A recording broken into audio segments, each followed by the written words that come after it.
Ako si Marco, isang estudyanteng may kakaibang hilig sa paranormal.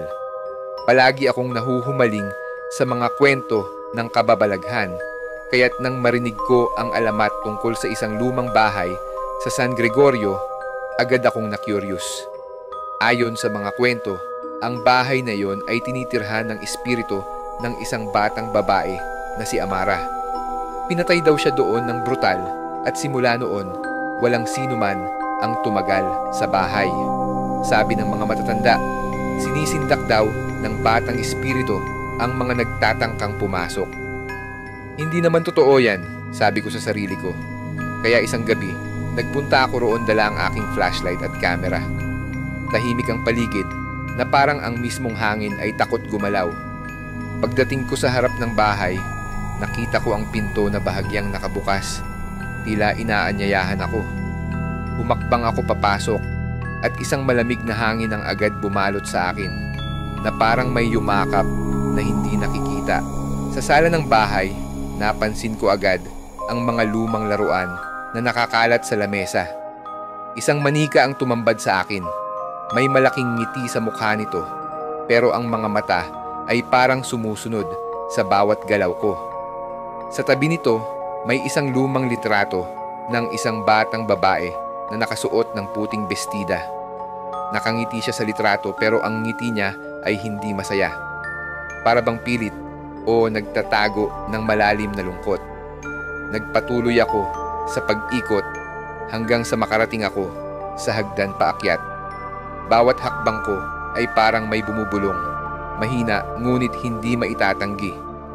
Hindi ko maipaliwanag pero parang may kung anong bagay ang nagtutulak sa akin na ituloy ang pagpasok.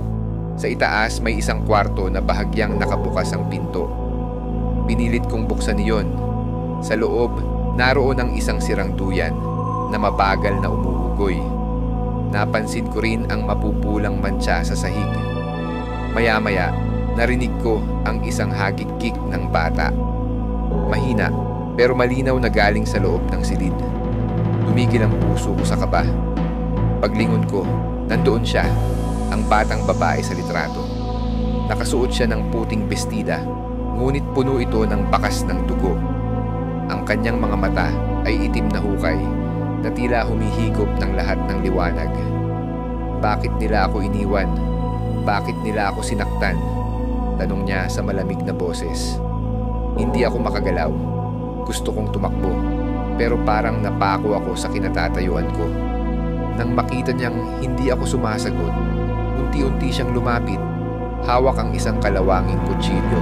Sinubukan kong tumakbo, ngunit bawat pintuan na pinubuksan ko ay nauuwi sa parehong silid. Pakiramdam ko'y niloloko ako ng bahay. Ang mga larawan sa dingding ay nagsimulang gumalaw at lahat ng mukha sa mga ito ay naging siya. Galit, umiiyak at sumisigaw ng mga salitang hindi ko maintindihan. Narinig ko ulit ang hagik-gik niya, mas malapit na ngayon. Tumigil ako, humihingal at biglang naramdaman ang malamig na kamay na dumampi sa balikat ko. Napalingon ako at naroon siya, nakangiti, ngunit ang kanyang ngiti ay puno ng panunuya. Hindi ka aalis, bulong niya. Ngayon, hindi na ako mag-iisa. Pagdilat ng mata ko, nasa sala na ulit ako. Hindi ko maigalaw ang katawan ko.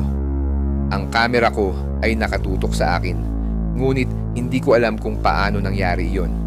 Ramdam ko ang bigat sa aking dibdib, parang hinihila pababa. Ngayon, naiintindihan ko na ang ibig sabihin ng nakulong. Ang mga larawan sa dingding ay hindi basta dekorasyon. Isa na ako sa kanila. Kung binabasa mo ito, huwag kang magpadala sa kwento. Huwag kang pumunta sa bahay. Dahil kung gagawin mo, baka ikaw ang susunod na larawan.